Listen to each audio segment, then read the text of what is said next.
Parfait. Donc, l'enregistrement est commencé. Ça, c'est excellent. Alors, bonjour tout le monde. Je suis dans un autre décor ce matin parce que j'étais en labo avec mon autre cours à midi. Alors, c'est pour ça que je suis au bureau ce matin. Donc, peut-être que la sonorité va être un petit peu différente, mais bon, je pense qu'on devrait, on devrait être bon, on devrait faire avec.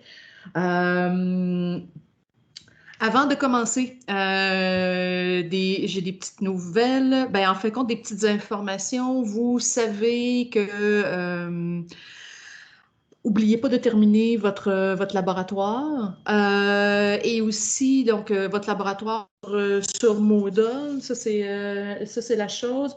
Le test de lecture il finissait ce matin, donc ça va. Peut-être que certaines d'entre vous, là, je pense que je l'ai dit à un groupe de labo, puis peut-être pas à l'autre. Sinon, je vais quand même uniformiser le message. Vous vous rappelez votre document que vous avez fait en laboratoire, la feuille que je vous avais remis, là, le ECG, tu sais, la première fois que je veux tout expliquer, là, comment faire les calculs.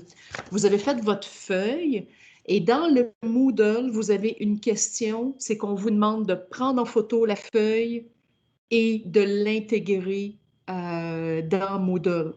Il y en a déjà qui l'ont fait. S'il y en a qui ont des problèmes, dites-moi-le. Là, je me posais la question si ça allait bien fonctionner. Mais je sais qu'il y en a qui ont été en mesure de le faire, donc ça veut dire que ça a l'air à bien fonctionner. Mais juste soyez pas surpris, c'est cette feuille-là, vous avez besoin, votre feuille, d'accord? Alors, que vous devez intégrer au Moodle. Donc, ça, c'est la première chose. Deuxièmement, pour la semaine prochaine, vous savez qu'on a notre examen. Je veux juste vous faire un rappel, tout le monde, l'examen n'est pas le lundi, c'est pas la journée qu'on est tout le monde ensemble, mais au contraire, c'est nos journées de laboratoire. Donc, il y en a que c'est le mercredi et pour d'autres, ce sera le jeudi que votre examen aura lieu. Et j'ai eu la confirmation du Cégep, votre examen est bien en présentiel. Donc, on va en classe. Vous avez une classe d'indiquer sur votre horaire. Donc, ceux du mercredi, c'est le E209. Puis ceux du jeudi, c'est le E210. D'accord? Donc, c'est la classe sur votre horaire. Donc, c'est-à-dire à 2 heures dans les deux cas. Et on est en présentiel. N'oubliez pas pour votre examen, parce que c'est sûr que vous allez faire des mesures de CG. Ce n'est pas une surprise, là. C'est sûr que vous allez en faire. N'oubliez pas une règle et une calculatrice. D'accord? Amenez une règle et une calculatrice. En passant, le cellulaire, ça ne marchera pas pour une calculatrice. OK? Mettez-vous des post-it, envoyez-vous des messages. Vous avez besoin d'une calculatrice et d'une règle. OK. Je pense que je l'ai dit, calculatrice, règle. Apportez la calculatrice et la règle. Ouais. Parfait. Vous avez remarqué, hein, pour l'examen, là, quand vous faites les lectures de CG, là, une règle qui est transparente, ça aide. D'accord? Ça vous aide beaucoup. Donc, juste soyez prévoyants, là, prévoyants pour ça. Ça va, ça va, ça va. OK, l'examen, Moodle. OK. Avant que je commence, est-ce que vous avez des questions sur la théorie de la semaine passée? Ou des questions tout court, là? Oui, Camille. Ah non, OK, tu n'avais pas de questions. D'accord, d'accord. Ah, et s'il vous plaît, pouvez-vous ouvrir vos webcams? J'ai juste une personne. Ah, c'est merci, ça que Camille. j'essayais de faire. Ah, OK, c'est bon. Ah, merci, Maude. Oui, merci, Camille. Je sais que ça a l'air cliché, mais je trouve vraiment ça paniquant quand que je fais juste voir des petits carrés, là, que je vois pas des visages, là. En plus que je vous entends pas. Ah, oui, oui, je sais, je suis une grande angoissée. Je l'assume, OK. OK, je le dis, c'est correct. Alors, bon, OK. Alors, merci, c'est apprécié. Bon, ben, parfait. Donc, ben, on va commencer. On va commencer. Et je crois qu'on était rendu Ah oui, oui, oui, oui, oui. On avait fait la loi de Starling, on avait regardé la régulation chimique du cœur. On était rendu au déséquilibre homéostasique. Ça a de l'allure? Ah, je pense que c'était là qu'on était rendu.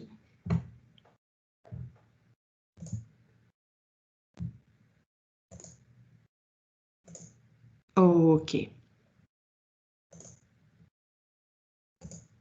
Ça va. Ça va. Ça va. OK. Ah, il manque beaucoup de personnes le matin. Avez-vous un examen aujourd'hui? Non. OK. C'est lundi matin, 8 heures. OK. Ça doit être ça. D'accord. Parfait. On va commencer avec un premier déséquilibre. Un déséquilibre que je dirais important. Mettez-vous un 3 étoiles à côté de ça parce que, surtout la première, l'insuffisance cardiaque.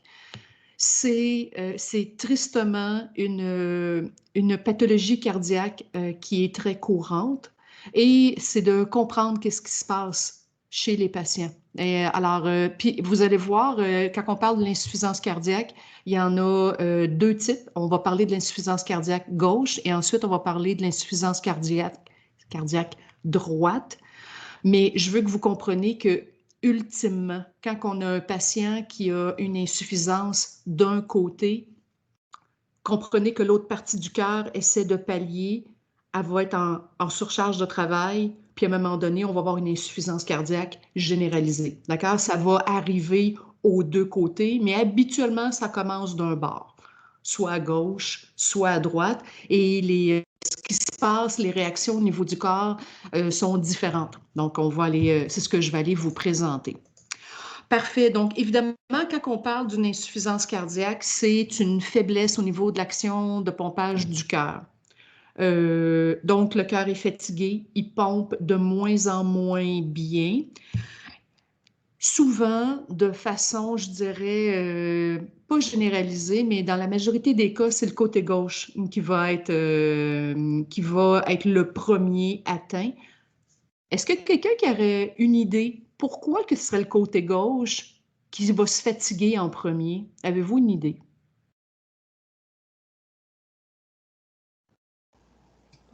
Parce que c'est lui qui s'occupe de la circulation systémique. Oui, merci Karine. Je m'excuse, Brianna, je n'avais pas vu que tu avais levé la main, là. Je ne l'ai pas remarqué, j'en suis désolée, là. Mais oui, Karine, tu as raison. En réalité, c'est parce que c'est celui qui s'occupe de la circulation systémique. Circulation systémique, il faut pousser beaucoup plus fort, il faut avoir... le travail est plus important. Donc, s'il y a une faiblesse, évidemment, ça va être marqué plus rapidement du côté gauche parce que c'est lui qui travaille le plus fort. OK. Qu'est-ce qui se passe quand on a une faiblesse du côté gauche? On a ce qu'on appelle un reflux sanguin vers les poumons.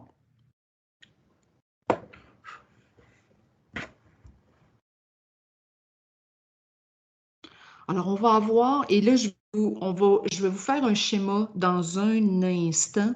On va avoir un reflux sanguin vers les poumons, ce qui va nous amener la conséquence suivante, c'est qu'on aura un passage de liquide vers les alvéoles. Et ici, je parle des alvéoles pulmonaires. Je vais vous le rajouter. J'ai la misère à mettre. Pulmonaire.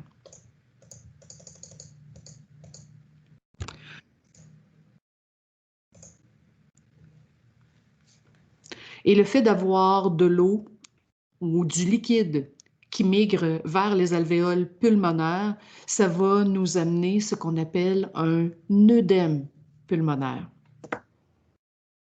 Ou plus communément, on va entendre parler, les patients vont dire « j'ai de l'eau sur les poumons ».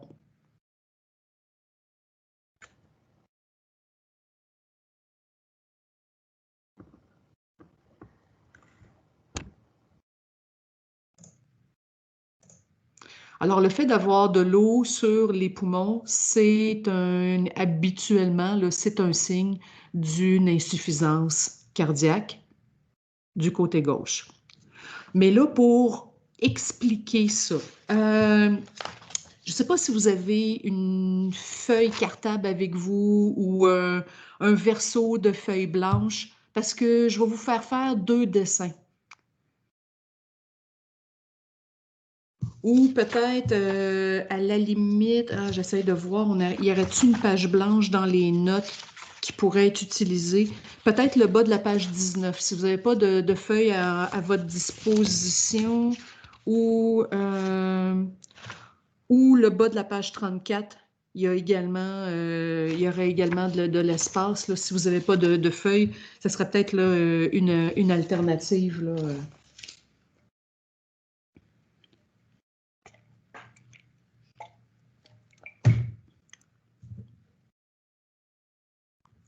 OK. Est-ce que c'est bon, tout le monde? Là, il y en a que je ne vois pas, là. Brianna, est-ce que ça va? Oui, ça va. Oui, OK. T'as trouvé une feuille ou quelque chose, là. OK. Joanie, ça va? Oui. OK. Oui, ça va, merci. Ça va. OK. Annie, c'est bon? Oui. Ah, OK. Je commence à avoir peur. OK, ça, c'est bon. Cordélia, ça va aussi? Oui, c'est bon. Ouais, OK, excellent. Jade Pépin, est-ce que c'est bon, toi? C'est correct? Ouais. Ouais, OK, excellent. Frédéric vient se joindre à nous. Bonjour, Frédéric. On est à la page 24 et on va faire un petit dessin, si tu peux te prendre une feuille pour parler de l'insuffisance cardiaque côté gauche. OK. Dites-vous, peut-être que votre schéma prenne à peu près, si vous voulez, on fait 2 schémas. Donc, tu sais, prenez pas plus que la moitié de la page, tu sais, pour chaque dessin, là. Vous allez avoir en masse, là, de choses. Donc, je pense que c'est assez simple. Vous faites un beau cœur avec une belle croix en plein milieu comme ça pour les cavités, puis indiquez poumon puis tissu au-dessus, puis tissu en dessous.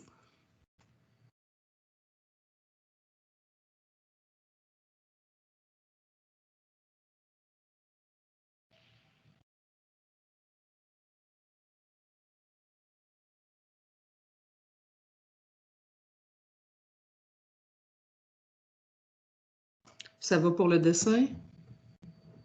Je pense que vous n'êtes pas obligé de vous appliquer, là.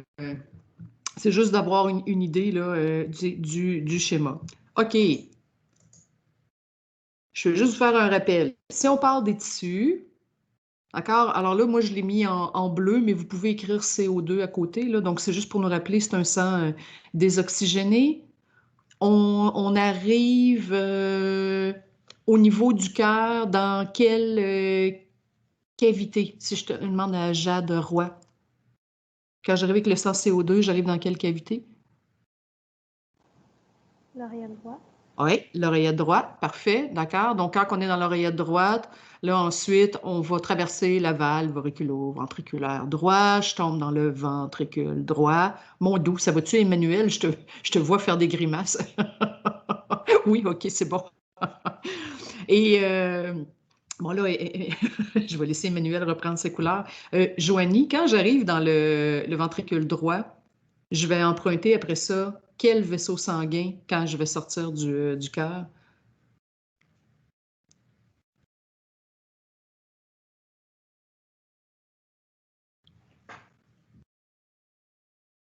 Ça sera pas long, là. J'ai un petit blanc.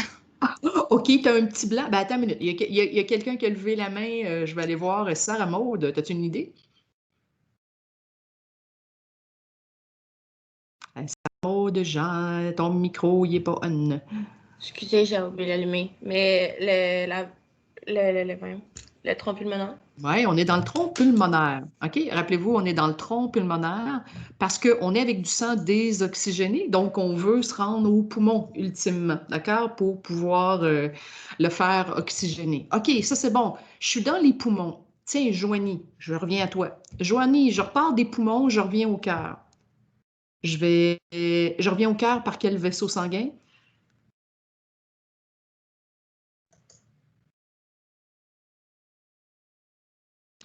Juste une question avant. Est-ce que les veines, des veines, ça peut être comme un vaisseau sanguin?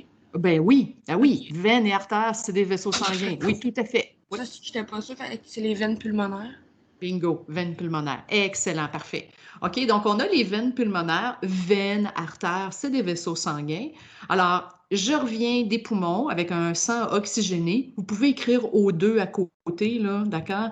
Alors, j'ai un sang oxygéné, je reviens, je suis dans l'oreillette gauche, je traverse la valve auriculo-ventriculaire gauche, dans le ventricule gauche et du ventricule, le cordélia, je sors par quel vaisseau sanguin après ça? L'aorte. On sort par l'aorte. Oui, madame. Alors, on passe par la valve auriculo-ventriculaire. Voyons, qu'est-ce que je dis? On sort par la valve de l'aorte, on rentre dans l'aorte. Et de l'aorte, ensuite, on se promène dans les tissus. Oxygénation des tissus, puis évidemment, le cycle recommence. Vous êtes d'accord? Vous me suivez jusque-là? Je vais juste vous laisser finir de faire vos flèches.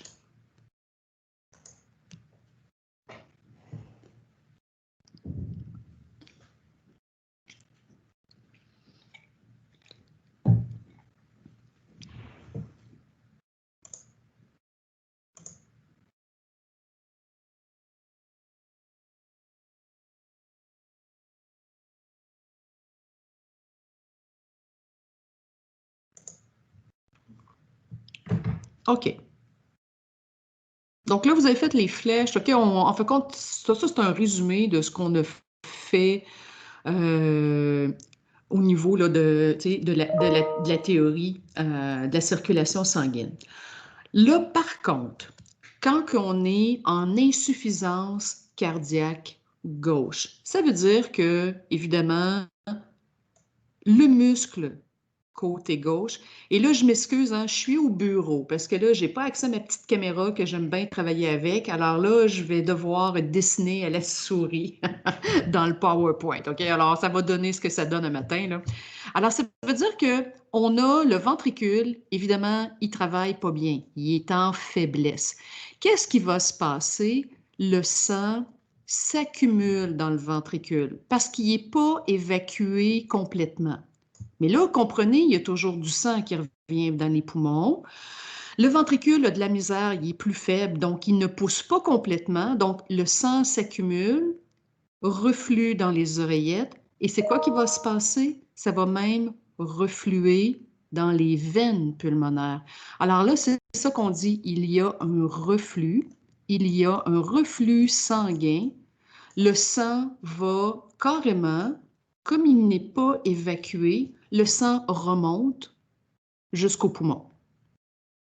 Alors, quand on parle d'une insuffisance cardiaque gauche, ce sont les événements qui arrivent. Donc, notre ventricule, évidemment, il est faible. Donc, on a un reflux sanguin et le sang, comme il n'est pas évacué, il ne sort pas complètement du cœur et qu'il y a tout le temps du sang. Il ne faut pas oublier, hein, le sang arrive tout le temps des poumons.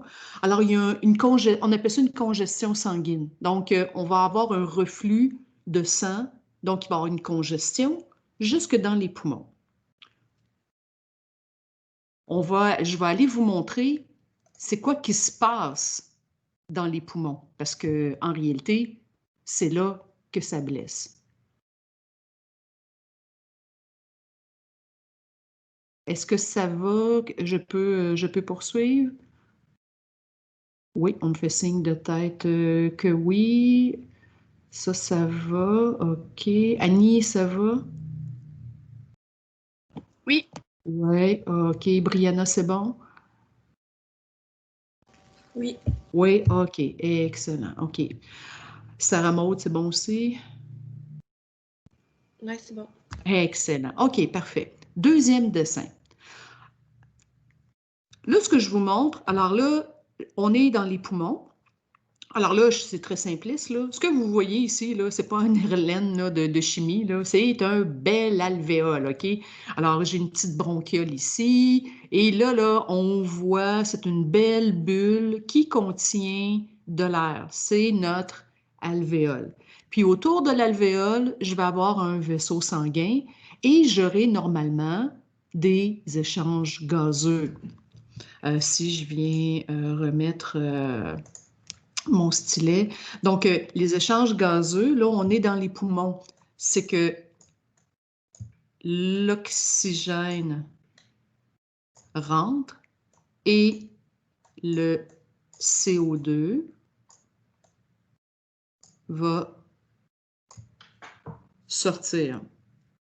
C'est ce qui se passe normalement. Donc, l'alvéole est toujours en présence, c'est de l'air qui est à l'intérieur et on fait des échanges gazeux au niveau des alvéoles. C'est tout.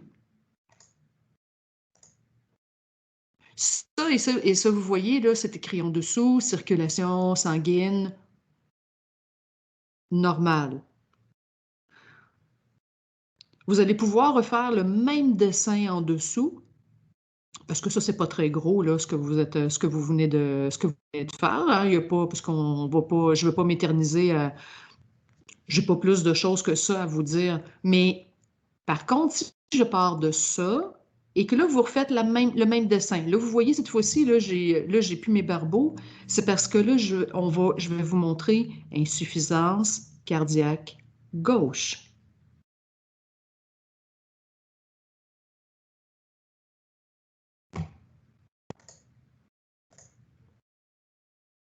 Je vais juste vous donner le temps de faire le dessin pour commencer.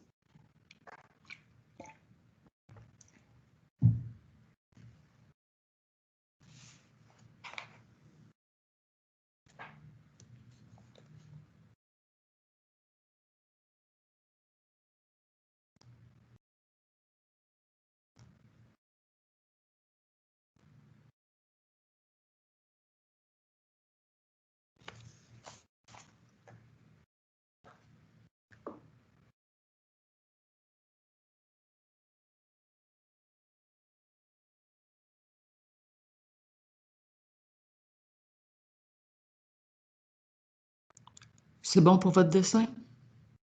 Oui? OK, parfait. Plusieurs me font signe de tête que oui. Bon, d'accord. On est en insuffisance cardiaque gauche. Là, c'est pas anodin, là, la flèche, elle a vraiment un sens pour vous dire le sens de la circulation sanguine. Donc, le sang va fluer, d'accord? Il va passer autour de notre alvéole. Je suis en insuffisance cardiaque gauche, c'est-à-dire que, n'oubliez pas, il y a un reflux sanguin. Donc là, le sang reflue. Il va avoir une congestion sanguine à l'intérieur du vaisseau sanguin. Là, les barbeaux que je suis en train de vous faire, là, c'est juste pour vous dire qu'il y a une accumulation, il y a une congestion de sang à l'intérieur des vaisseaux sanguins autour des alvéoles. La pression du sang est augmentée. C'est pas normal d'avoir une pression aussi élevée que ça, là. D'accord? On comprend, on est dans une situation pathologique. Et là, on va observer le phénomène suivant. Il y a du liquide, en réalité du plasma. Donc, plasma. Ah, c'est pas facile d'écrire avec la souris, Colin. Ah! Donc, j'ai du plasma qui sort du vaisseau sanguin et qui rentre à l'intérieur de l'alvéole. On comprend, c'est à cause de l'élévation de la pression sanguine, d'accord, la congestion du sang. Et là, ça va nous amener, et là, ça, c'est de manière, c'est très anormal, on n'est pas supposé voir ça. On va avoir un début, il va y avoir une accumulation de liquide à l'intérieur de votre alvéole. Et justement, comme vous avez une accumulation de liquide à l'intérieur de l'alvéole, ben, il y a plus d'échanges gazeux ou ils se font beaucoup moins bien. Donc, plus d'échanges d'O2, plus d'échanges de CO2 qui se fait dans ces alvéoles. Enfin, les échanges vont se faire plus difficilement. Alors, ce n'est pas qui est de l'eau à l'intérieur des alvéoles, on va avoir des moins bons échanges gazeux. C'est pour ça que quand on parle d'une insuffisance cardiaque gauche, on va souvent dire des patients, oui, ce sera pas long Frédéric, qu'ils sont en noyade interne. Souvent, quand que ça évolue, et puis quand ça s'aggrave, on va dire que le patient, ils vont être en noyade interne. C'est comme ça qu'on va appeler ça. J'ai une question. Frédéric. C'est peut-être pas ça, mais dans le fond, quand on dit que la personne elle a de l'eau dans les poumons, c'est pour une autre situation ou c'est dans ce cas-là? Ça se peut qu'il y ait d'autres causes aussi qui peut amener ça. Là, moi, je te parle avec une insuffisance cardiaque gauche. La conséquence, ça va amener ce qu'on appelle l'œdème pulmonaire. Mais l'œdème pulmonaire pourrait être causé par d'autres choses aussi. Donc, c'est pas uniquement lié à l'insuffisance cardiaque gauche. OK, merci. T'avais-tu vu quelque chose à l'hôpital? Non, pas à ma mémoire, là. OK. Mais oui, probablement qu'il peut y avoir d'autres situations qui peut amener ça aussi. Mais quand on parle de quelqu'un, mais je te dirais, dans la majorité des cas, c'est relié à l'insuffisance cardiaque gauche. Parfait. Ça c'est bon. Est-ce que vous comprenez la logique? Qu'est-ce qui se passe là au niveau de l'insuffisance cardiaque gauche? Ça a de l'allure. OK, parfait. On va aller voir maintenant l'insuffisance cardiaque du côté droit. En réalité, là, vous allez comprendre, c'est le même. Chantal, j'ai une question. OK, Sergueï, tu pourrais-tu lever la main la prochaine fois? Ça m'aide pour la gestion des questions. Mais oui, vas-y. Ce processus passe à cause de muscles ou à cause de valves? C'est à cause du muscle. Okay. Parce que... tu me poses une bonne question. Non, un problème de valve, ça ne sera pas à un point tel, je ne pense pas. Il faudrait que je vérifie, mais je ne crois pas qu'un problème de valve va amener cette situation-là parce que l'insuffisance cardiaque gauche, c'est très évolutif. Donc, ça ne se fait pas là, du jour au lendemain. Alors, c'est vraiment un affaiblissement graduel du cœur au niveau du myocarde qui a de la difficulté à pomper. Et ça, c'est très progressif. Donc, non, finalement, c'est pas en lien avec, c'est pas en lien avec les valves. Tu n'aurais pas un œdème pulmonaire avec les valves cardiaques. Bon, c'est vraiment le muscle. C'est bon? Super. Parfait, d'accord. Alors, c'est ici le côté droit. Alors là, ici, alors, imaginez, c'est la même chose, mais on est de l'autre côté. Donc, à droite, là, on aura le reflux sanguin qui va aller dans les veines caves. Parce qu'on se rappelle, du côté droit, c'est les veines caves qui amènent le sang au cœur. Donc là, on va avoir le reflux sanguin et ça va nous amener une accumulation de liquide, mais partout au niveau des tissus, donc au niveau des capillaires systémiques. Et ça va nous amener ultimement un œdème généralisé.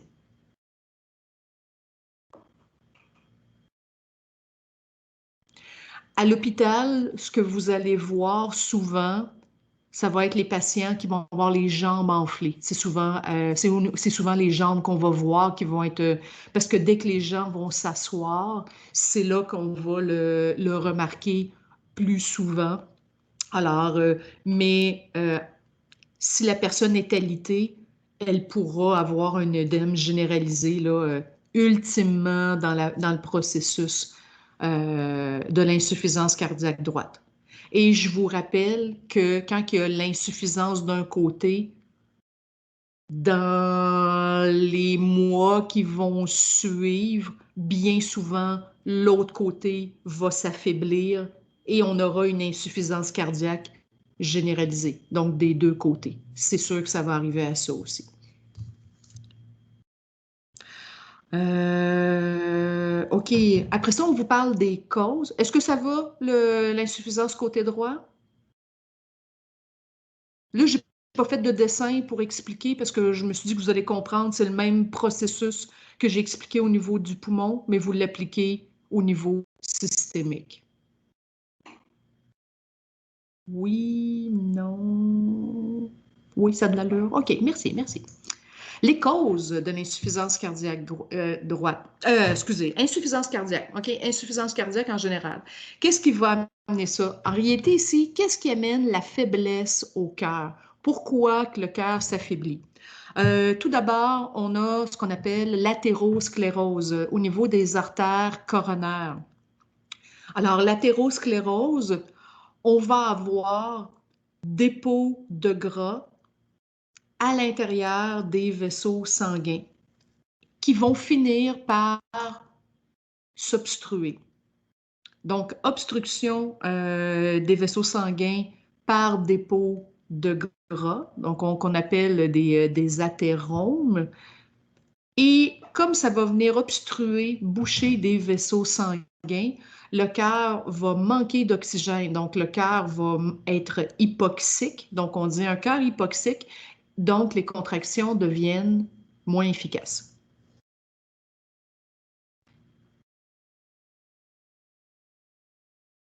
Oui, Sarah Maud.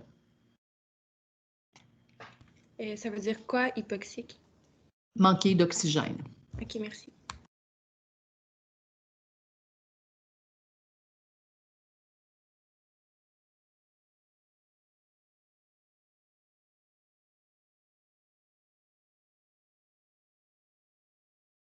Ça, c'est pour une des causes. On va aller voir maintenant l'hypertension artérielle persistante. Est-ce que ça va tout le monde? Levez la main si vous n'avez pas fini. C'est bon, c'est bon. OK. Alors, avec l'hypertension artérielle persistante, donc ça veut dire que ce n'est pas juste occasionnel, mais qu'on a un patient qui est toujours en hypertension. Si la diastolique est toujours supérieure à 90 mm de mercure, donc si elle est toujours supérieure, on va considérer qu'on est en hypertension artérielle persistante. Est-ce que vous avez commencé à voir ça en soins, les pressions systoliques, diastoliques? Oui, OK. La diastole, est-ce que ça correspond quand le cœur se contracte ou quand le cœur est au repos?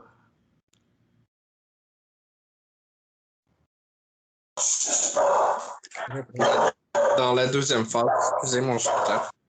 OK, oui, c'est dans la deuxième phase, c'est quand le cœur est au repos, quand le cœur est en remplissage.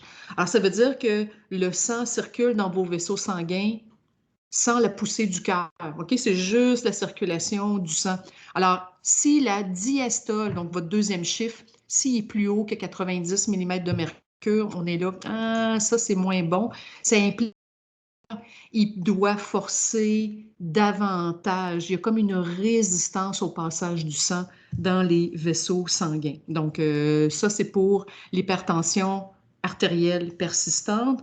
Le troisième, on comprend, hein, si on est en... Ah, excusez-moi, il me manquait une dernière ligne.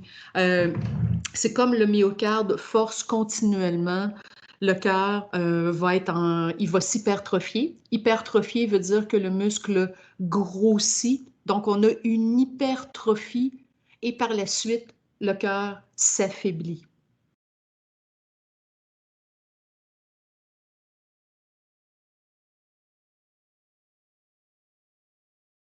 Là, on comprend ici, c'est pas chez un athlète. Là, on sait les athlètes leur cœur, le muscle va grossir parce qu'ils travaillent plus fort, mais c'est graduel, puis ça, c'est correct. Mais ici, on est dans une situation pathologique. Donc, quand on constate l'hypertrophie du muscle, mais c'est pas normal. Oui, il va gonfler, mais après, il n'est plus performant pour faire son travail et il va s'affaiblir. Donc, c'est un travail qui sera inefficace. Les infarctus multiples, hein, on comprend si le cœur a plusieurs infarctus, ben, le myocarde il s'affaiblit parce qu'il y a de plus en plus de présence de tissu cicatriciel.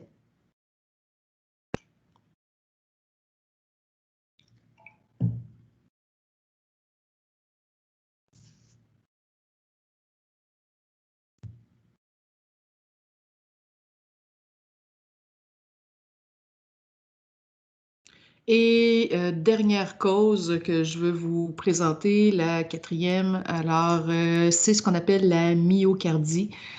La myocardie, ici, c'est pathologique. Les ventricules s'étirent puis deviennent de plus en plus molles. Donc, c'est pas, ils ne se renforcent pas et on aura une dégénérescence du myocarde. Donc, le myocarde dégénère.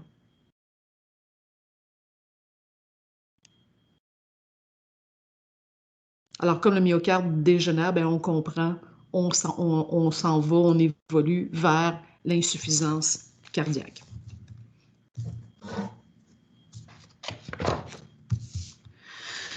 Et avec ça, ça termine le chapitre 18. Les cardiopathies congénitales, vous êtes questionné dans votre Moodle, alors je reviens pas là-dessus. Là.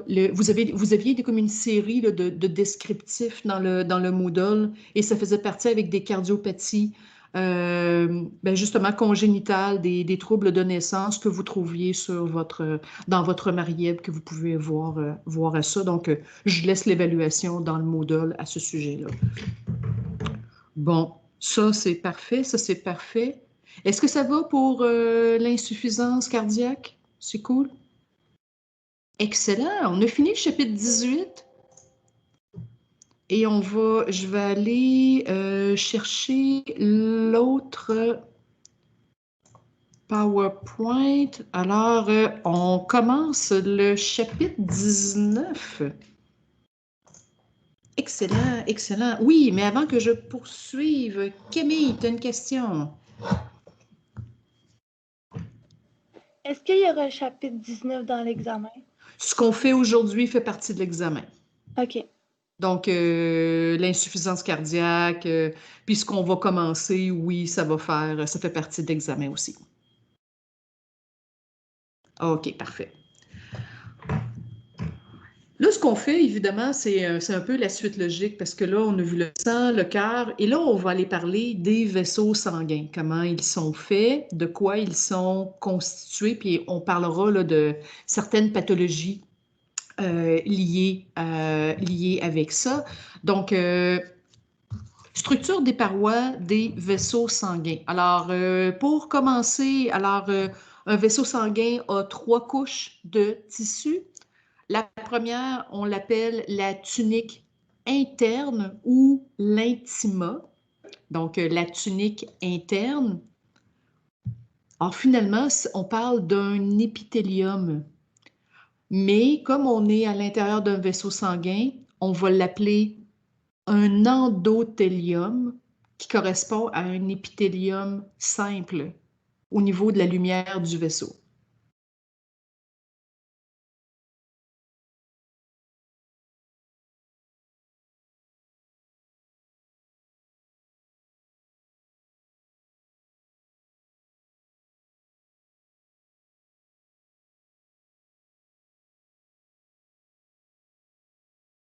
Donc, un endothélium, donc un épithélium simple au niveau de la lumière du vaisseau.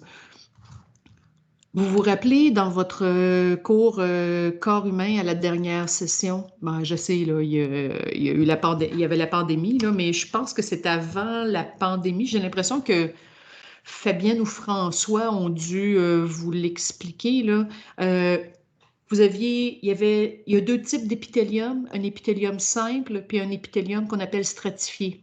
Le simple, c'est qu'il y a une seule couche de cellules. Le stratifié, il y en a vraiment beaucoup. Comme la peau, là, la kératine qu'on a sur nos doigts, là, ça, notre peau, c'est un épithélium stratifié, mais il y a des endroits dans votre corps qu'il y aura un épithélium simple. Puis évidemment, après ça, on nommait les cellules selon leur forme, là, cuboïdes, prismatiques ou squameux quand ils étaient aplatis.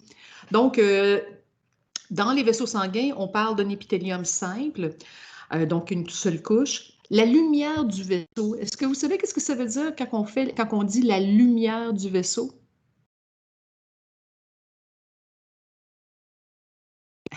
C'est la circonférence, c'est ça?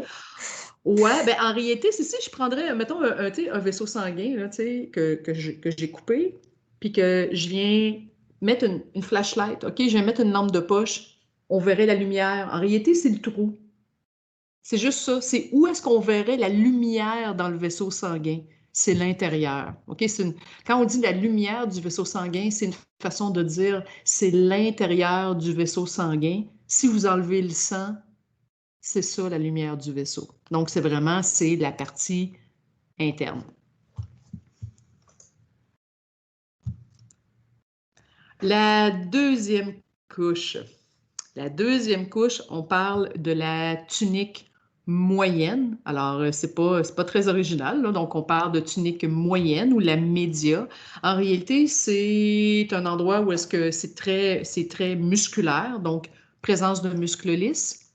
Et aussi, il faut qu'il y ait aussi une capacité de s'étirer. Alors, on va avoir beaucoup une fibre qu'on appelle de l'élastine. Donc, muscle lisse avec de l'élastine. Et justement, la tunique moyenne, c'est grâce à cette couche-là qu'on aura les phénomènes de vasoconstriction et vasodilatation. Donc, on va être capable, c'est les artères qui font ça dans la grosse majorité des cas. Les veines le font très peu ou dans des circonstances vraiment très rares. Mais alors, on va avoir la capacité de vasoconstriction, donc de diminuer le diamètre, et vasodilatation, de grandir le diamètre. Alors, c'est grâce à la tunique moyenne.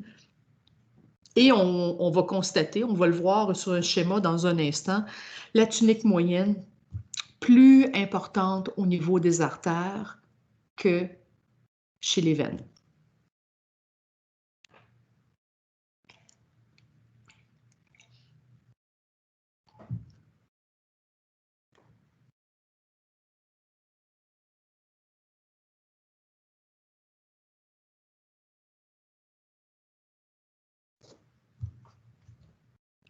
Et il nous reste la troisième couche. Est-ce que ça va tout le monde? Oui, c'est bon.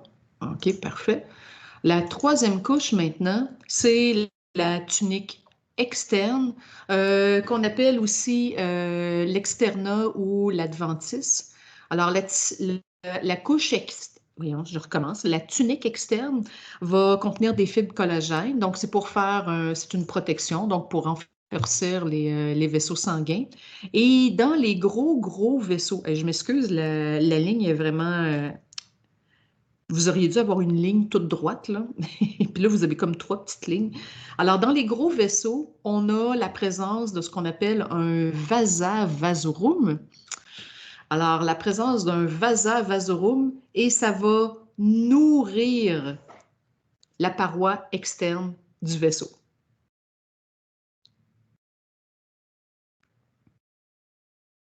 Donc, chez les gros vaisseaux, présence de vasa vasorum pour nourrir la paroi externe du vaisseau sanguin.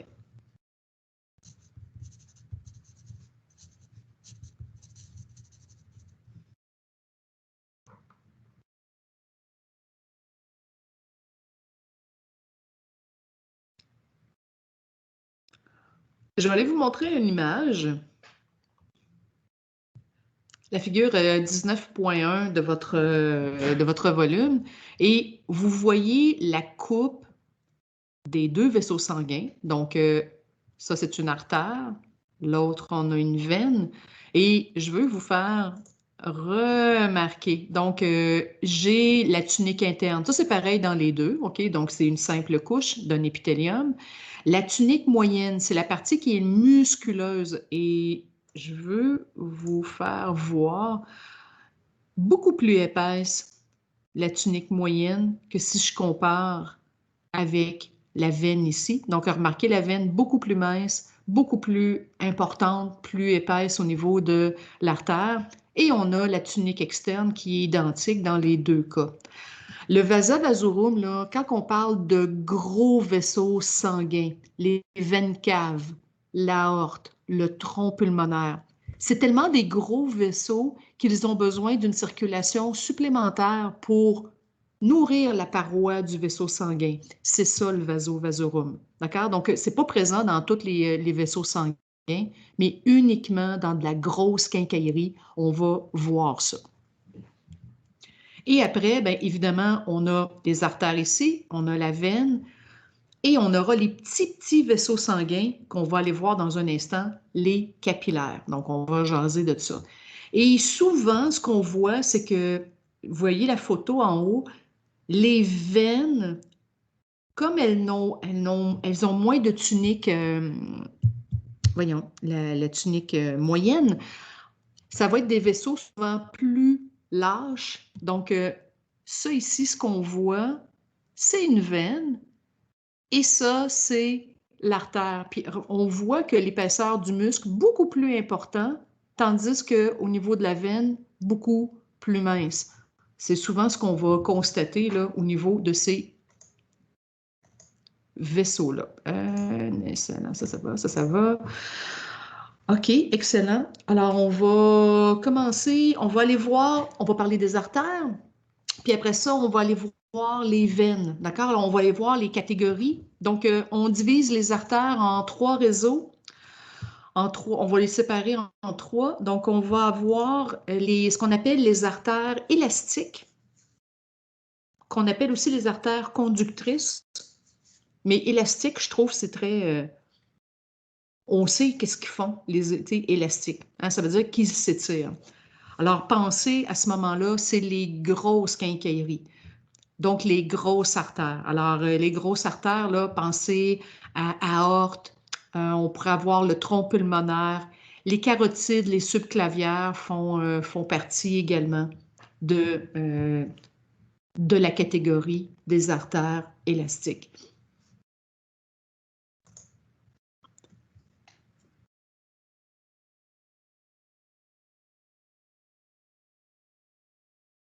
C'est quand même des gros vaisseaux sanguins. Les artères élastiques, on va considérer, ce sont celles qui sont de 1 à 2,5 cm de diamètre.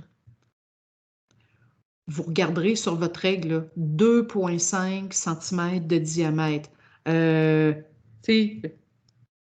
Tu dis, aïe, j'ai un vaisseau sanguin de 2,5 cm de diamètre. OK, c'est votre aorte qui est comme ça. OK, alors ça veut dire que c'est du gros calibre, il y a du sang qui passe là-dedans en quantité. Et comme ce sont des vaisseaux sanguins qui reçoivent la pression du cœur, évidemment, il faut, et ça va être important, qu'elles soient très élastiques. Donc, elles vont avoir beaucoup plus d'élastine que les autres types de vaisseaux sanguins. Alors, c'est pour ça qu'elles ont une capacité à supporter les très grandes variations de pression, tant la pression systolique que la diastolique.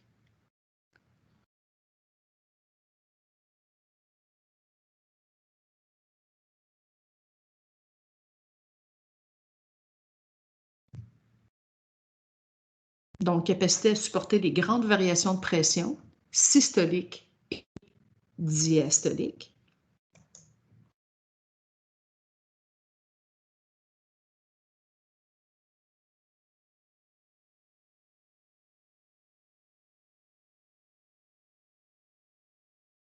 C'est bon, je peux poursuivre? Oui, OK.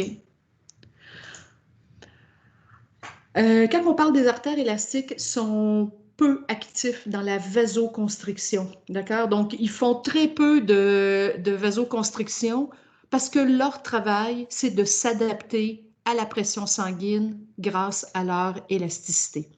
Donc, la taille s'adapte à la pression sanguine grâce à son élasticité.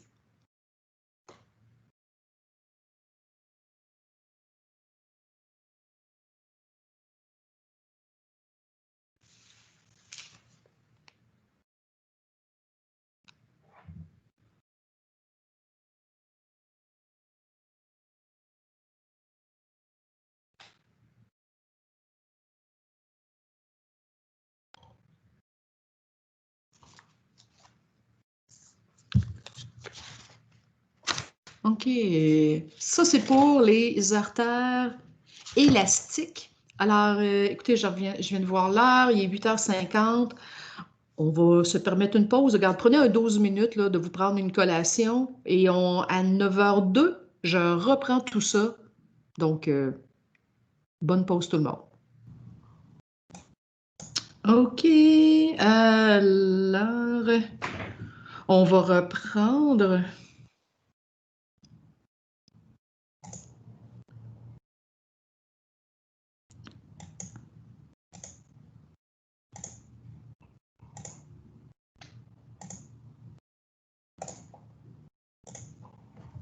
Excellent. Donc, juste avant la pause. Donc, on était avec les artères élastiques. On va aller voir maintenant l'autre catégorie, ce qu'on appelle les artères musculaires, qu'on appelle aussi les artères distributrices. Comprenez, on est dans... là, on va passer des grosses artères vers les artères moyennes et vers les petites artères. C'est comme ça là, qu'on est en train de procéder. Donc, on va regarder ça. Donc, les artères musculaires maintenant. On voit, elles sont plus petites, donc un diamètre de 1 cm à 0,3 mm. Donc, on diminue en taille, donc on s'éloigne du cœur. Ça va être des artères, j'allais dire, plus musclées, donc davantage de muscles lisses que d'élastine. Donc, si on les compare aux artères élastiques. Et elles ont une capacité de vasoconstriction. Donc, elles vont pouvoir faire de la vasoconstriction importante ici. Donc, elles font de la vasoconstriction même si elles sont moins élastiques.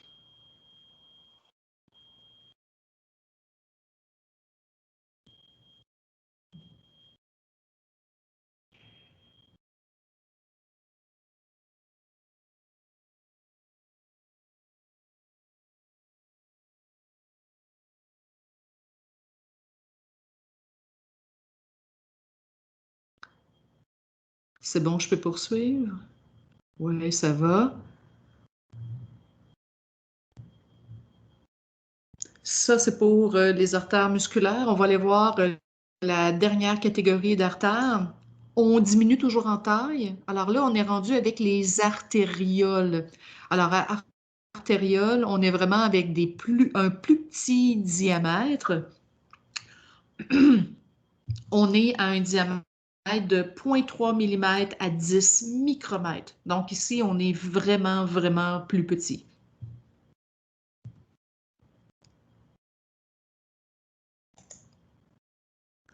Alors, quand on parle des artérioles, très grande capacité de ce qu'on appelle de la vasomotricité. Alors, ici, la vasomotricité, c'est d'être capable de faire de la dilatation et de faire de la contraction.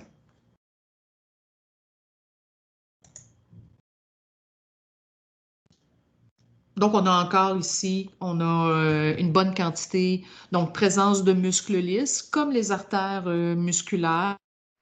Et on a également peu d'élastine, donc il y en a pas beaucoup.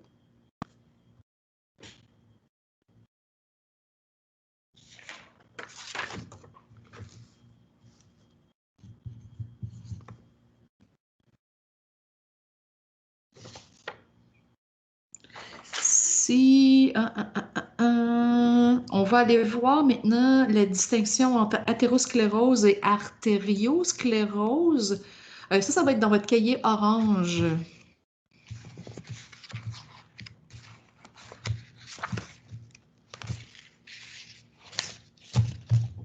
À la page 15 dans votre cahier orange.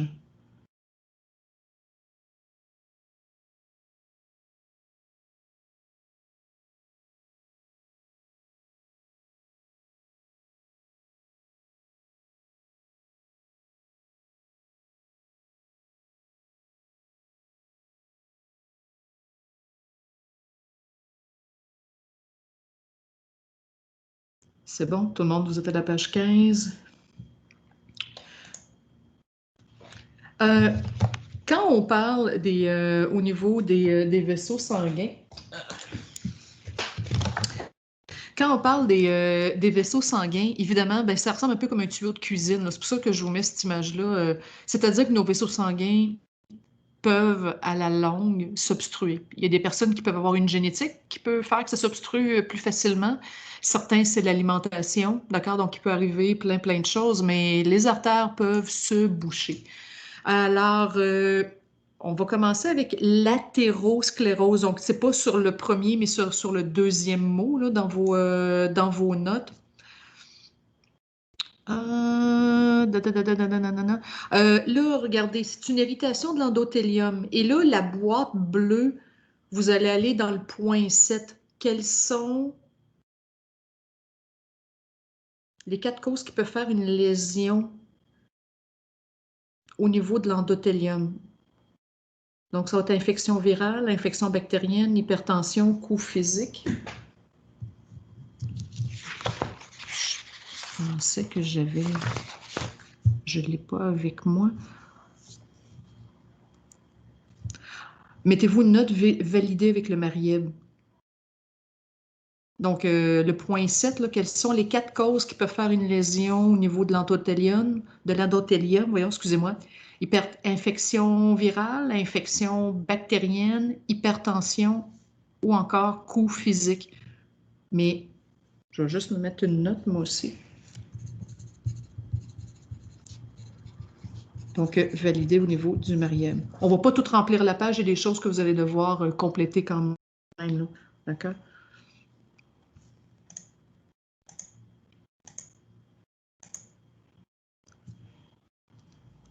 Donc, les 4 causes, donc ça va. Si on revient à la définition de l'athérosclérose, c'est une irritation de l'endothélium. Je suis à toi, Frédéric, ce sera pas long. C'est une irritation de l'endothélium avec un dépôt graisseux qui s'accumule dans les vaisseaux. Oui, je vois que j'ai 2 questions. Ça sera pas long, je vais être à vous. Donc, une irritation au niveau de l'endothélium qui amène un dépôt graisseux, un dépôt de plaques qui s'accumule au niveau du vaisseau sanguin et qui modifie la paroi.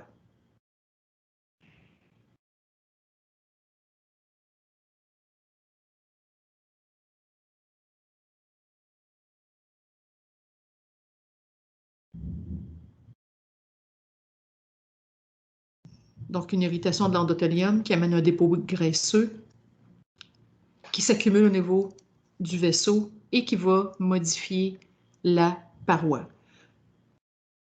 J'ai 2 questions. J'ai Frédéric pour commencer, puis après Sarah Maude.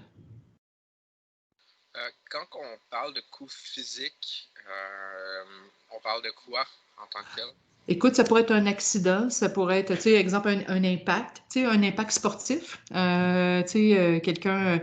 L'idée, c'est que l'intérieur de ton vaisseau sanguin est lisse et s'il y a un choc, ça pourrait être quelque chose d'anodin. Pendant que tu étais adolescent, tu as monté dans un arbre, tu es tombé par terre. C'est anodin, OK, tu as eu le souffle coupé, mais là, ça a créé comme une petite lésion sur le vaisseau sanguin au niveau de l'endothélium. Et là, à ce moment-là, excusez-moi, vous ne me voyez pas. Hey, je m'excuse. Moi, je suis là, je fais des simagrées depuis tout à l'heure. Désolée. Oui, c'est ça. Alors, exemple, tu tombes d'un arbre.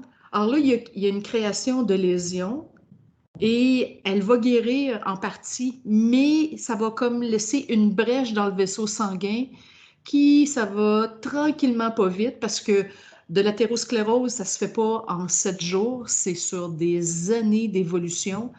Et là, là, ça reste un endroit propice que soit les lipides, des globules blancs peuvent rentrer à l'intérieur de la paroi du vaisseau sanguin et faire des dépôts, des transformations au niveau de la paroi du vaisseau.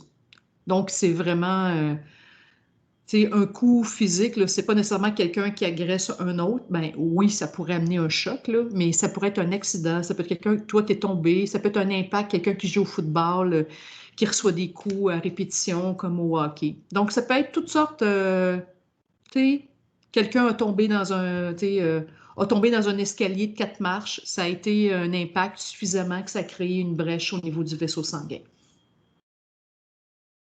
Ça va, Frédéric? Ouais. OK, parfait. J'ai Sarah Maud, après, je vais voir Camille.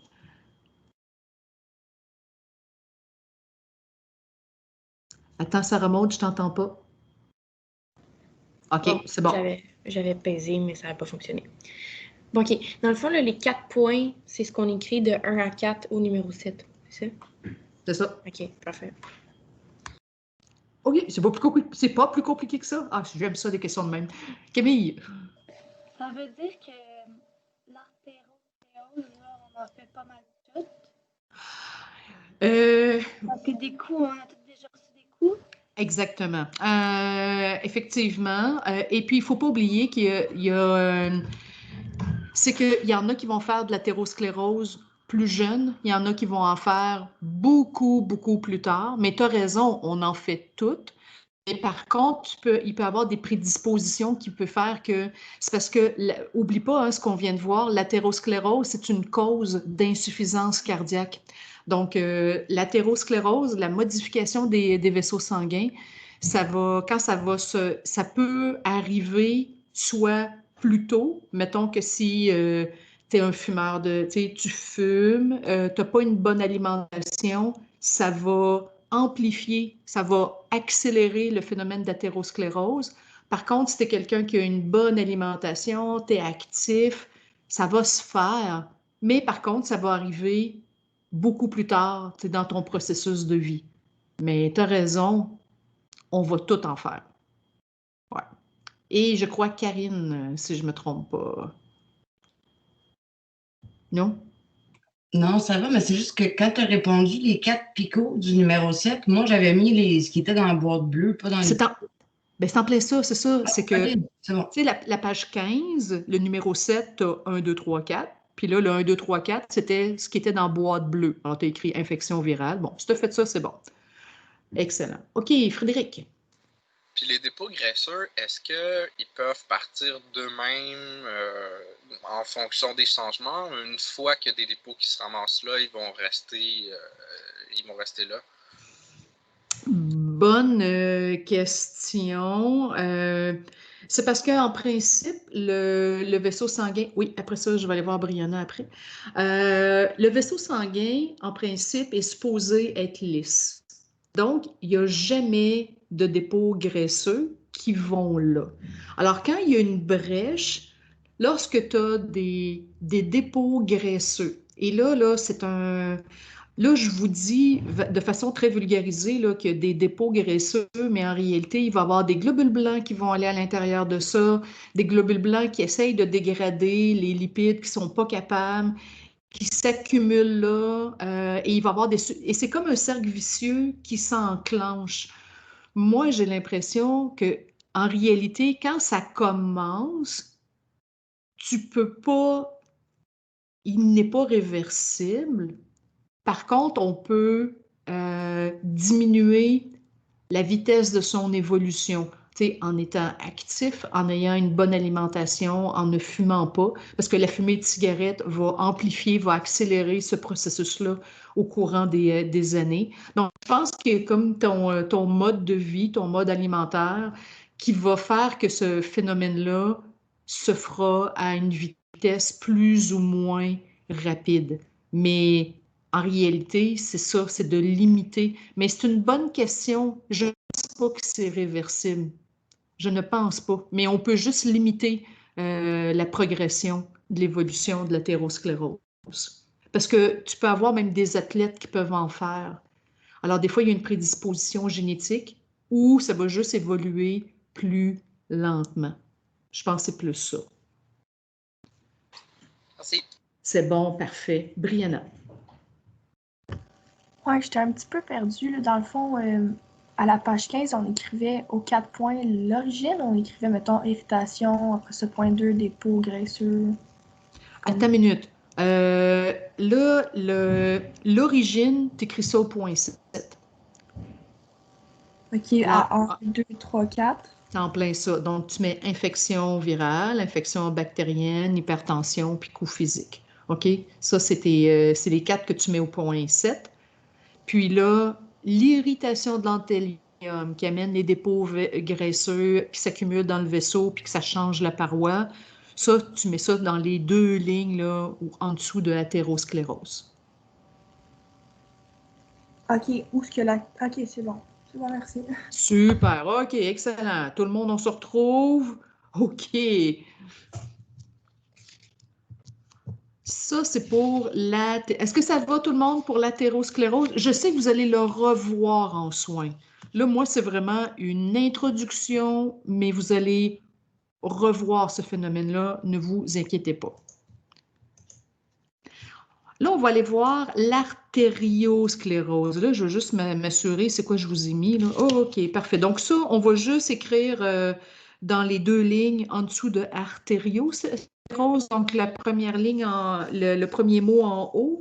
Donc artériosclérose, c'est le dernier stade de l'athérosclérose. Donc c'est la dernière partie. Et c'est qu'on a le durcissement au niveau de la paroi du vaisseau sanguin. Le tissu sain est remplacé par du tissu cicatriciel. Alors, c'est le dernier stade de l'athérosclérose avec le durcissement de la paroi du vaisseau sanguin où le tissu sain est changé, est remplacé par du tissu cicatriciel.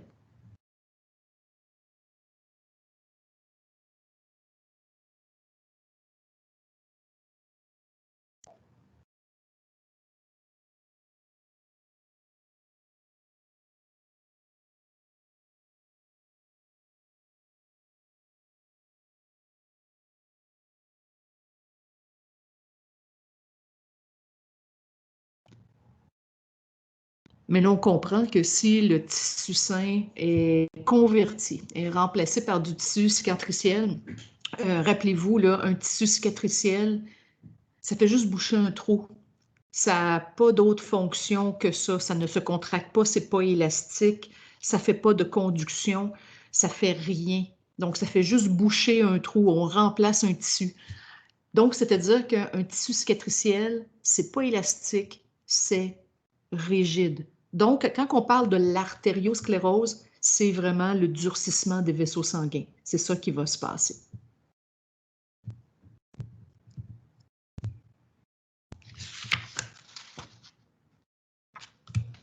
OK, parfait. C'est bon tout le monde pour ça? OK. La page 15, là, vous voyez le point 6. Ouais, j'avoue, là, mes puces ont. Ça a bougé un peu, là, parce que là, vous voyez le point 1 en haut, distinguer artériosclérose d'athérosclérose, puis là, tout de suite, vous avez le point 5. Bon, là, je m'excuse, là. Là, vous avez 5, 6. Est-ce que les 2 phénomènes arrivent en même temps? Qui arrive en premier? Bien, là, vous avez la réponse dans ce que vous venez de noter. Et numéro 8, dans le bas de la page 15, quels sont les 3 vaisseaux sanguins qui sont les plus vulnérables à l'artériosclérose, athérosclérose? Marieb. Allez voir le Marieb pour réponse à cette partie-là. Oups. Alors, alors, mettez maintenant votre cahier orange de côté. On peut peut-être en avoir besoin sous peu. Alors, donc, juste, on revient aux notes de cours.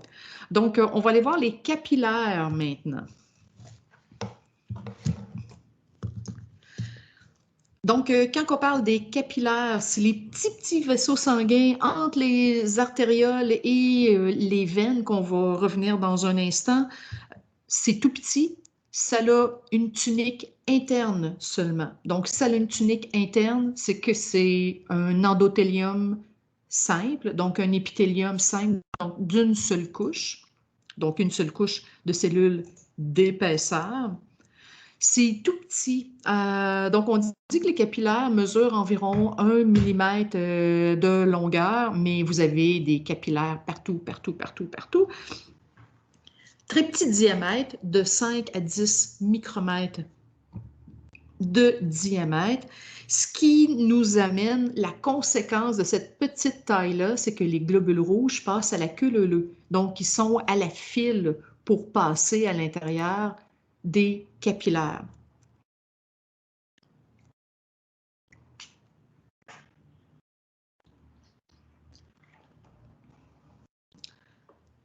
Les globules rouges, en passant, ils mesurent 7 micromètres de diamètre. Alors là, c'est quoi qui se passe quand on a un capillaire de 5 mm de diamètre? Ça veut dire que, excusez-moi, 5 micromètres. Qu'est-ce qui se passe? Le globule rouge va juste pas là? Bien, c'est compressible, OK? C'est squishy, un globule rouge, OK? Donc, ça peut s'écraser, là. Donc, il va être capable de passer quand même. Mais il faut retenir que les globules rouges, les érythrocytes, passent à la queue leu-leu à l'intérieur des capillaires et c'est pour permettre les échanges de substances. Quand je dis substances, ça peut être gazeux, les déchets, les nutriments, donc glucose, CO2, oxygène, OK, donc différentes substances qui peuvent passer.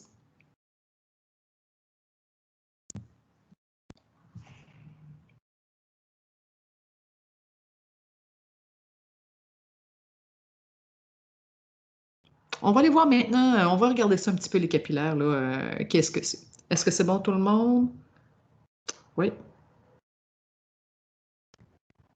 Vous levez la main si vous n'avez pas eu le temps de terminer. OK. Alors, je vous montre ici, je crois, j'ai dû prendre ça sur Google, cette image-là. Alors, vous avez ici, donc dans l'image, vous avez un artériole ici. L'autre côté, vous avez une petite veine qu'on appelle une vénule. Je vais revenir au vaisseau vert, ça, on va en reparler. Mais je vais vous faire remarquer, ce que vous voyez ici, c'est les capillaires. Donc, ça va vraiment faire la jonction entre artère et veine. Donc, c'est les capillaires qui vont toujours se retrouver entre. Et là, ici, on va justement aller voir les capillaires sont rarement seuls. Ça va souvent faire des regroupements. Donc, on va parler de lits, des lits capillaires. Alors, les lits capillaires, ça va faire une microcirculation entre une artériole et une vénule.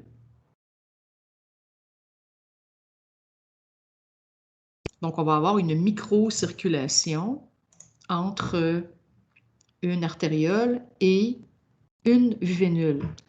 Et on va voir qu'au niveau du lit capillaire, on aura la présence de ce qu'on appelle les sphincters capillaires.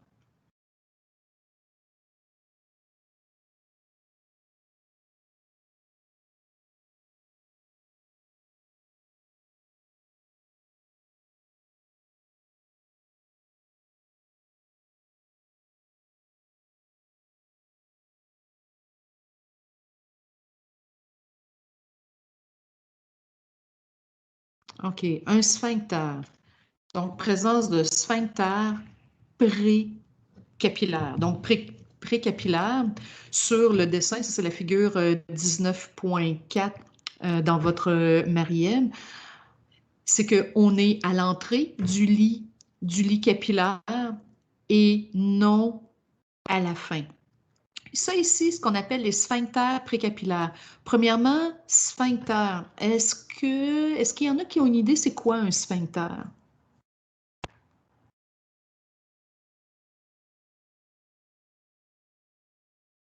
Je vois Karine qui fait... Oui, Brianna, vas-y.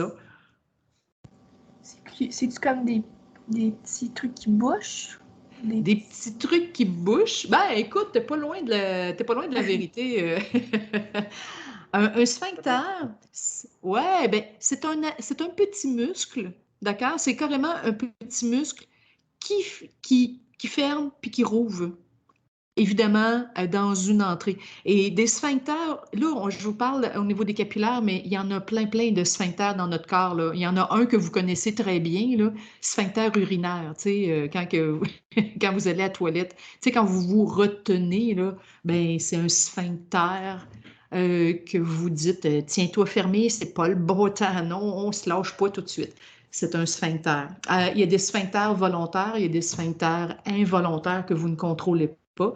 Mais là, évidemment, dans les capillaires, on comprend qu'eux autres, on n'a aucun contrôle là-dessus. Les sphincters précapillaires, remarquez, c'est que justement, c'est des petits muscles élastiques à l'entrée du capillaire qui vont être ouverts ou encore, je vais vous montrer la prochaine image, qui peuvent être fermés. Et là, on comprend s'ils se ferment, cet endroit-là est beaucoup moins irrigué au niveau du sang. Ça va servir à ça. C'est comme un contrôle. On fait une gestion sur la circulation, sur l'irrigation du sang dans le tissu. Alors, justement, oui, vous avez de l'espace dans le bas de la page 26 de vos notes. Donc, on fait un contrôle de la circulation sanguine au niveau d'un tissu.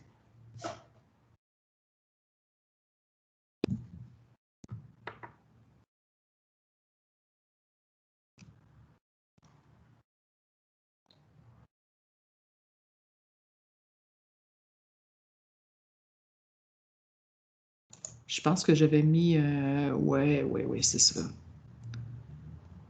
Je pense que vous allez tous comprendre là, la distinction entre les deux. Alors, si on compare, donc les sphincters précapillaires, ça va permettre un contrôle de la circulation sanguine au niveau des tissus. Et on peut faire l'exemple, vous avez mangé un gros repas versus si vous allez vous entraîner. J'allais dire, l'être humain est bien fait ou est mal fait. Ça dépend de quel bord on regarde ça, là. Mais actuellement, là, ce que vous êtes en train de faire, OK, que vous écoutez le cours puis vous prenez des notes, là, on n'a pas du sang qui irrigue à 100% tous les tissus de notre corps. Parce qu'on aurait besoin de plus que 5 litres tout le monde, OK? Alors, il y a vraiment comme une répartition. On va aller mettre du liquide ou du sang dans certains tissus, puis moins dans d'autres. Ils vont avoir une irrigation minimale. Tu sais, imaginez quand vous avez pris un gros repas, là, tu sais, une grosse bouffe, là. Pensez à la grosse bouffe, là. Tu sais, quand on a fini de manger, on fait tout, là. Tu sais, là, quand on est plein, là, est-ce que vous êtes capable d'étudier quand vous avez mangé de même? Hey, c'est pas... On est-tu capable d'aller s'entraîner quand on a mangé de même? Pas pantoute, OK? On a trop mangé. Pourquoi qu'on file endormi? Pourquoi qu'on n'est pas capable d'aller s'entraîner? C'est parce que tout notre sang est concentré autour du système digestif. OK? Il est autour de l'estomac. Il est autour de l'intestin. Hey, croyez-moi, c'est pour ça que vous n'avez pas de jus pour rien faire, parce que la majorité de votre sang est concentré là. Quand, au contraire, vous allez vous entraîner, là, c'est quoi qui se passe? C'est que c'est vos muscles, vos poumons, votre cerveau, ils ont besoin d'être top-notch. Eux autres sont irrigués à plein la caisse. Là, le foie, l'estomac, la vessie, les reins sont irrigués, mais plus au minimum. Parce que c'est les muscles qui ont besoin du sang à ce moment-là. Donc, on va toujours comme faire un contrôle de la circulation sanguine. C'est ça qui va se passer. Parfait. Réseau veineux maintenant. Donc, réseau veineux, alors, ce que je vous montre, la figure 19.5, la majorité de notre sang actuellement, c'est dans les veines. Alors, les veines, c'est un énorme réservoir que nous avons. Je ne vous demanderai pas d'aller regarder, là, je vais juste vous montrer, mais je ne vous demanderai pas d'apprendre ça, d'accord? Mais vous voyez, le sang, on divise le sang, là, la majorité, c'est dans les veines, les vénules, dans les artères, 15%, dans les vaisseaux pulmonaires, 12%, le cœur, 8%, les capillaires, 5%.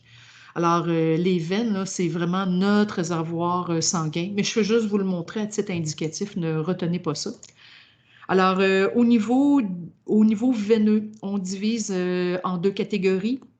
Donc, tout d'abord, on va partir des vénules, donc les petites veines. Alors, les vénules sont de diamètre de 8 à 100 micromètres. donc de 8 à 100 micromètres. Et quand on parle des vénules, elles ont une tunique moyenne et externe mince.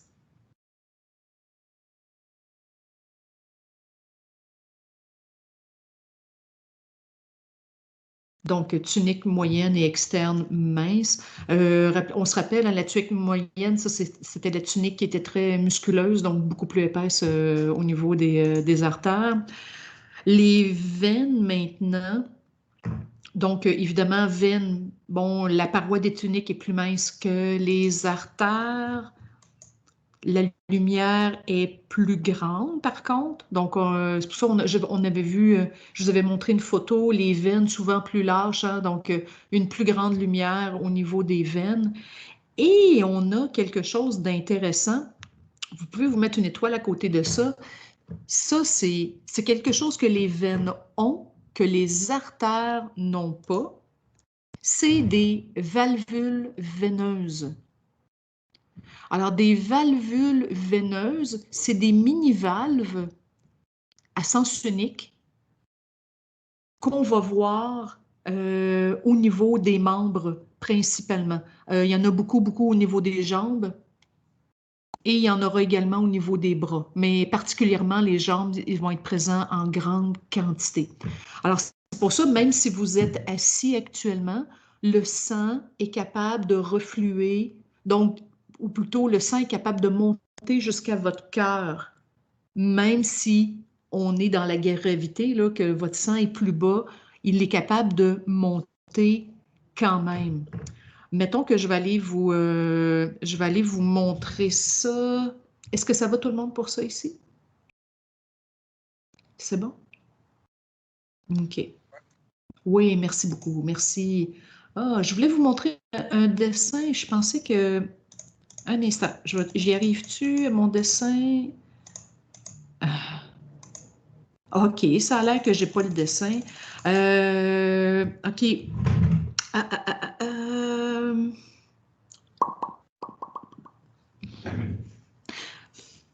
Ouais, ça ressemble à des portes western. OK, c'est vraiment comme des petites portes, mais qui peuvent ouvrir juste d'un côté. Puis quand que le liquide, le sang revient dedans, ça ferme.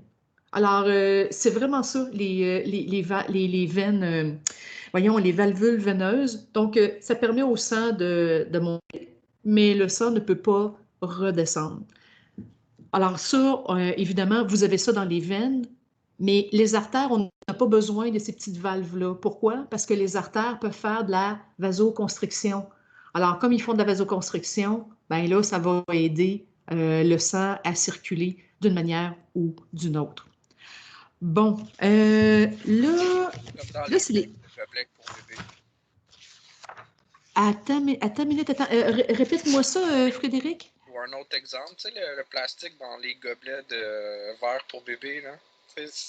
Il peut aspirer, mais il peut pas cracher dedans. Ah, j'avais pas vu ça de même. Ouais, il peut aspirer, mais ça, c'était pas un truc pour pas que le verre... Dans les Gatorade, genre. Mais OK. Bref, c'était juste un exemple. Ouais. Donc, c'est une petite valve que ça peut sortir, mais ça peut pas rentrer. Ouais, c'est d'accord, on comprend. OK, on comprend l'idée. On va aller voir les varices. Vous allez à la page 16 maintenant, votre cahier orange.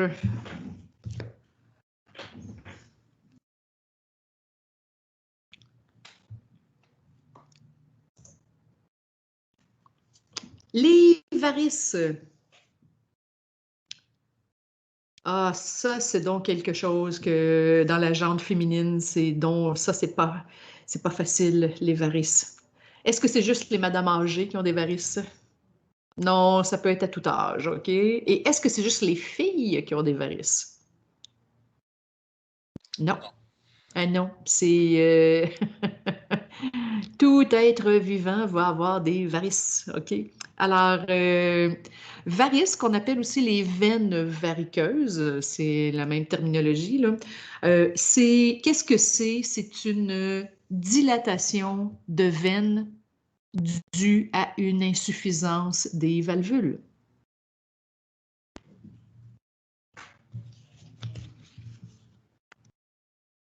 Donc, dilatation de veine due à une insuffisance de valvules.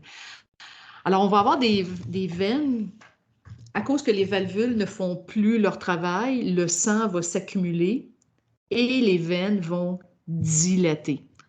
Et justement, à cause de la dilatation, qu'est-ce qui cause l'état ou pourquoi qu'on arrive à des varices? Il y a différentes choses. Les travaux, quand on est en position debout prolongée, mais je vous dirais prolongée statique, si on ne bouge pas. Je vous dirais, là, les pires cas, c'est les coiffeuses, les caissières dans les épiceries. Je dis caissière, je m'excuse, c'est caissier, caissière, là, d'accord? Coiffeur, coiffeuse. Des fois, on dit les infirmiers, infirmières, mais habituellement, vous marchez pas mal sur les étages. Donc, si vous vous déplacez, en principe, vous n'avez pas de problème. Mais c'est plus si on est en position statique. C'est ça, en réalité, on devrait mettre coiffeur, coiffeuse ici. L'obésité va amener à la longue une dilatation des veines. Et encore un autre exemple, l'effort lors de l'accouchement, ça va créer une pression dans les veines ou encore lors de la défécation. Si quelqu'un est constipé, ça pourrait... Et là, on ne parle pas d'une constipation occasionnelle, là, mais on parle de quelqu'un sur du long terme, ça pourrait développer des varices.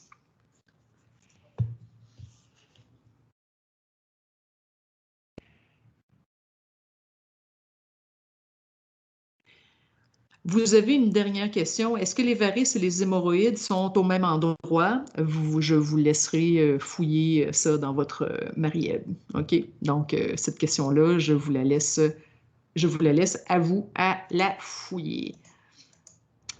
Parfait.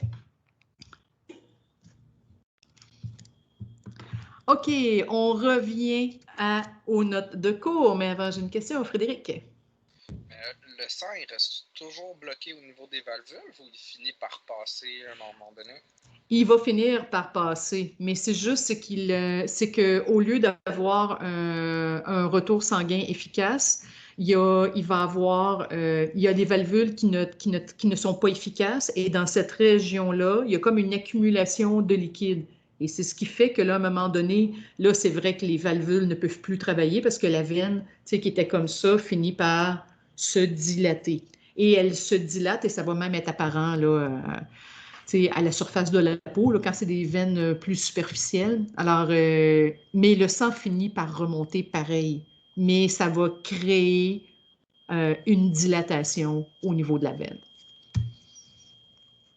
D'accord, alors ça ici, on va aller voir un petit peu de théorie, donc physiologie. On va parler de débit sanguin, de pression et de résistance. Alors, premièrement, il y a des choses que vous connaissez déjà. Un débit sanguin, c'est un volume de sang par unité de temps, donc des millilitres par minute. La pression sanguine, c'est la force du sang sur la paroi d'un vaisseau. Donc, la pression sanguine, c'est la force du sang sur la paroi d'un vaisseau.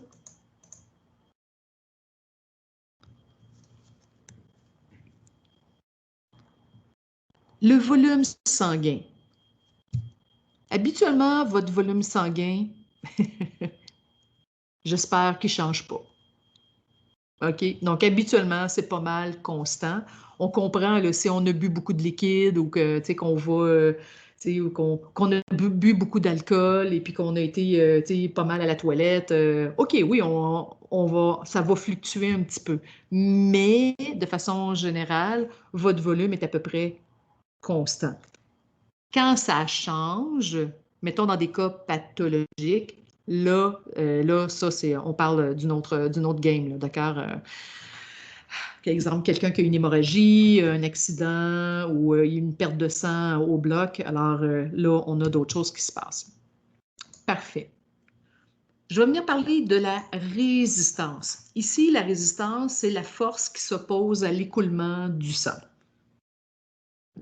Et on va aller voir des exemples de ça. Donc, force qui s'oppose à l'écoulement du sang. Trois facteurs qui peuvent influencer la viscosité du sang, la résistance à l'écoulement. La première, c'est la viscosité.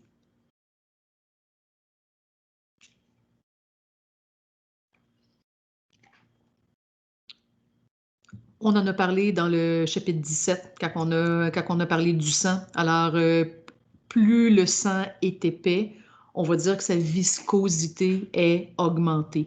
On avait vu ça dans les cas de polycythémie. Quand il y a beaucoup de globules rouges, le sang est plus épais, il est plus visqueux. Donc, plus le sang est visqueux, il y aura une résistance à se déplacer. D'accord? Donc, ça, c'est la première. Donc, exemple, si on compare de l'anémie versus un cancer de moelle osseuse qui nous amène une polycythémie primitive, est-ce que dans les deux cas, j'ai la même viscosité?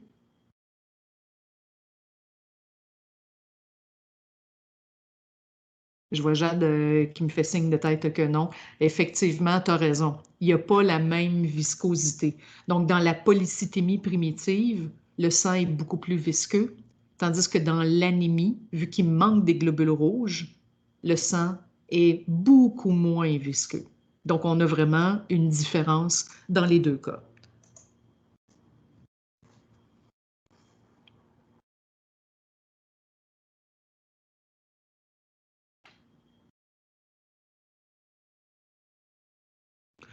Deuxième facteur, la longueur totale des vaisseaux sanguins.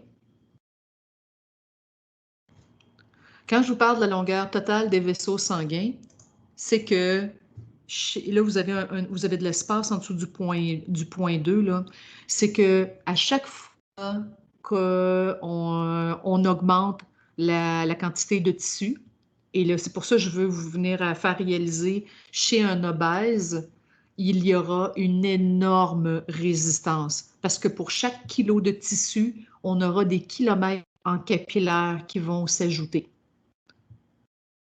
Donc, plus qu'il y a de vaisseaux sanguins, plus que le cœur va devoir travailler fort. Donc, il y a une résistance qui est ajoutée. Donc, la longueur, la quantité de vaisseaux sanguins, ça va ajouter une résistance.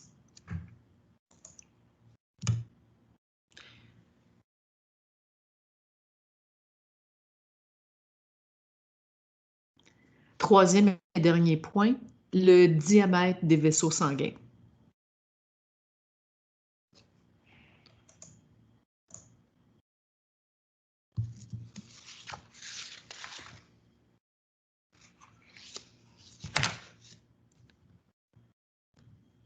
Si un vaisseau sanguin est petit, ça va amener une grande résistance à l'écoulement du sang. Et évidemment, le contraire est vrai aussi. Si le vaisseau sanguin est grand, qui est en dilatation, la résistance sera très faible.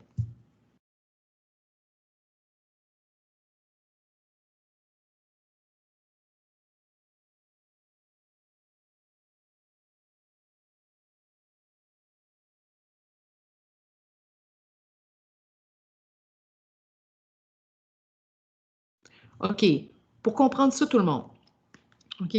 Tournez pas la page tout de suite, là. D'accord? Restez avec la page 27. Quand que je vous dis le diamètre des vaisseaux, OK, avant que j'explique ça, j'ai une question. Sarah Maude. Bien, vous avez dit résistance faible, mais la flèche est comme par en haut. Est-ce que c'est normal ou c'est juste moi qui ai mal compris? C'est parce que j'ai dit deux exemples. J'ai dit, quand on a un petit vaisseau sanguin, à moins que je me suis trompée, ça se peut, la résistance est élevée. Mais si tu as un gros vaisseau sanguin qui est en dilatation, là, la résistance sera faible. OK, parfait. Ça va? OK. Frédéric. Puis j'imagine que la résistance a un impact sur la pression sanguine. Tout à fait. Oui, puis c'est vers ça que je m'en viens. C'est pour dire que quand il y a plus que de résistance, en fait, ça va expliquer pourquoi souvent chez les obèses vont être en hypertension bien souvent. Donc, je dis pas qu'il y en a qui n'ont pas une tension normale, là, mais ça va être normal de voir de l'hypertension chez les personnes, exemple un obèse morbide. Malheureusement, ça va être normal à cause de la résistance des vaisseaux sanguins. OK. Juste pour être sûr que tout le monde comprenne la même chose, là. Ça fait longtemps que j'ai été au McDonald's, là, mais quand j'allais au McDo, il y avait des grosses pailles blanches, des pailles jaunes. Sont-ils encore jaunes, les pailles? On me fait signe de tête que oui. OK. C'est le fun, les pailles du McDo, hein? C'est des pailles de gros calibre. Et quand il en passe du liquide quand on boit avec ça. OK. Là, je vais faire un parallèle vraiment à l'autre extrémité.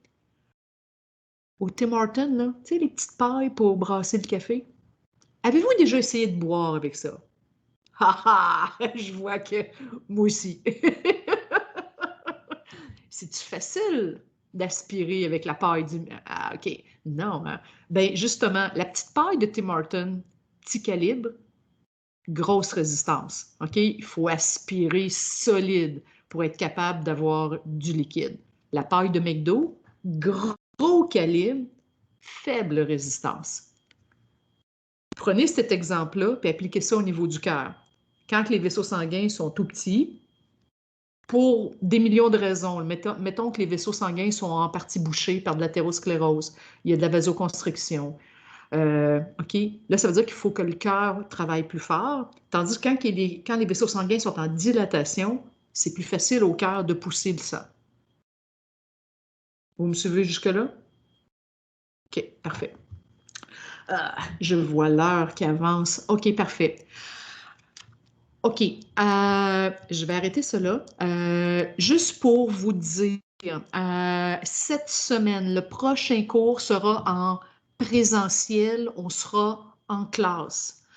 Parce que dans l'horaire, on est supposé avoir le laboratoire numéro 3 sur pouls, pression, activité. On ne sera pas en lab, on est en classe. Donc, ça veut dire, amenez pas votre cerveau, amenez vos notes de cours, puis amenez votre protocole de laboratoire. D'accord? Amenez le troisième labo. Vous n'avez pas de prélab parce qu'on va jumeler de la théorie et je veux faire l'exercice avec vous en classe pour vous donner des explications. Je pense que ça serait important que je sois avec vous si vous avez des questions, juste pour m'assurer que vous comprenez bien l'exercice. Donc, nous autres, c'est mercredi, jeudi. Alors, le E209 pour le mercredi, le E210 pour le jeudi, on est en classe et on va travailler l'exercice du cahier de laboratoire. Donc, mais on peut faire des notes de cours également. Donc, ce qu'on fait jeudi, c'est pour ça, on va travailler la résistance, on va parler encore de la pression sanguine. Alors, ça va faire partie du cours, évidemment, de l'examen de la semaine prochaine aussi. Donc, c'est pour ça que je veux prendre le temps d'être en classe avec vous autres pour revoir cette matière-là. C'est bon? Alors, écoutez, je me doute qu'il y en a qui sont en cours dans 10 minutes. Alors, je vous souhaite une bonne journée, tout le monde. Bonne journée. J'espère que ça va bien se passer. Puis, on se voit mercredi et jeudi. Bye, tout le monde. Bonne journée, merci. Bye. Bye-bye. Vous avez Salut. dit E210, madame? Regarde sur ton horaire. Je vais juste le vérifier. Ça dépend si c'était le jeudi. Ah, Brianna, j'ai vu ton chat. Toi, c'est le jeudi, hein, ton labo? OK, Ouais. c'est le E210. Comme ce qui est mentionné, comme il est sur ton horaire, là, donc c'est la classe de ton horaire. C'est là qu'on va se trouver. OK, merci, bye. Super, bonne journée.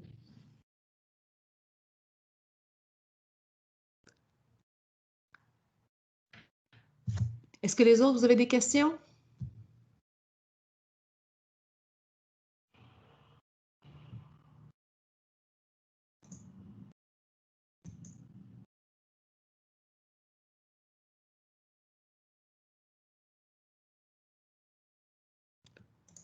Parfait, je vais arrêter l'enregistrement.